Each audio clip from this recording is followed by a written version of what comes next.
ক্ষমতার অপব্যবহার নির্বাচিত যখন হয় 100% যে দলের হবে সে দলের কর্মী বাহিনী এবং যিনি নির্বাচিত চেয়ারে থাকেন তিনার মাধ্যমে ক্ষমতার অপব্যবহারে নির্যাতিত নিপীড়িত হয় নাই এরকম কোন মানুষ কিন্তু নাই।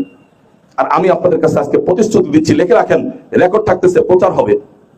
আল্লাহ যদি নির্বাচিত করান, এই নির্বাচিত ক্ষমতাসীন চেয়ারে থেকে আমি ব্যক্তিগতভাবে নিজে ক্ষমতার অপব্যবহার করে কোনো মানুষের উপর জুলুম করবো না, এবং আমার কোনো কর্মী দ্বারা অন্য কোনো কর্মী, অন্য কোনো দলের নেতা কর্মীকে সামান্যতম বেজ্জতি অসম্মানী হওয়ার জন্য যে কাজটুকু আমার কর্মীরা করবে সেটাও আমি হতে দিব ইনশাআল্লাহ। আমি বলে দিচ্ছি, আজকে রেকর্ড থাকুক।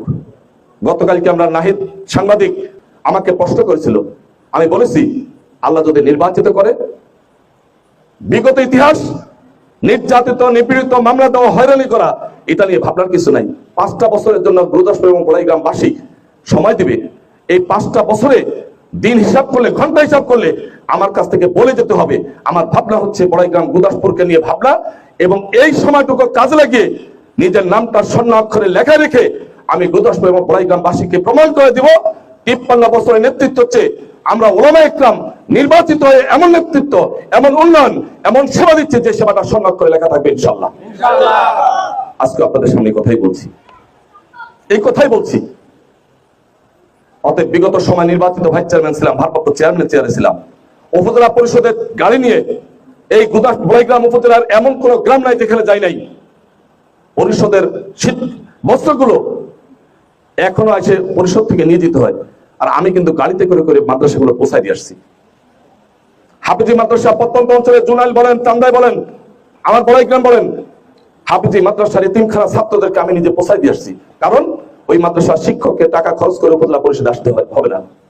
ডিও লেটার যা বরাদ্দ দিয়েছি নিজের ডিও লেটার নিয়ে দিয়ে আসছি, আর বলছি উপযুক্ত দামে বিক্রি করবেন, কোন সিটার পাট্টারের কাছে বিক্রি করে হয়রানি হবেন না। নিজে 1টি টাকা কাল থেকে খেয়েছি, কারো 1 কাপ চা খেয়েছি কেউ প্রমাণ করতে পারবে না। অতএব সবকিছু মিলায় আমার সংগঠনের পক্ষ থেকে অসুস্থ অবস্থায় লক্ষ লক্ষ জনতার সামনে আমার আমির ডাক্তার শফিকুর রহমান তিনি বার্তা দিয়েছেন, মেসেজ দিয়েছেন, সংবাদ দিয়েছেন, বক্তব্য দিয়েছেন। তিনি বলেছেন আমার দলের কোন নেতা এবং কর্মী নির্বাচিত হলে সরকারি শুল্কমুক্ত গাড়ি গ্রহণ করবে না, এবং সরকারি বরাদ্দকৃত এমপি নির্বাচিত হলে তাদের জন্য ঢাকা প্লট থাকে, বাড়ি থাকে নির্ধারিত, সেই বাড়ি জামাত ইসলামের পক্ষ থেকে কোনো সংসদ সদস্য গ্রহণ করবে না।